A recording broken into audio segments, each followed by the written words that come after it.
Assalomu alaykum oltin darvozani kuzatuvchilar. Yana bitta darvozamiz tayyor bo'ldi. Bu o'zimizning Namangan shaharga bo'ladi.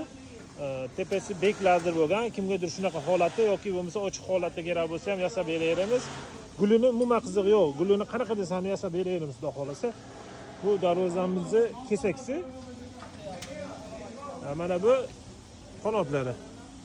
Sifatlarga prosta bitta baho berib o'tib ketasizlar. Polmatoviy bo'lgan bu darvozamiz. Kimga shunaqa sifatli darvozalar kerak bo'lsa, bilasizlar, oltin darvozaga aloqaga chiqaverasizlar. Bizda uzoqdan ko'rsatish bo'lmaydi, yaqindan ko'rsatamiz ishlarni.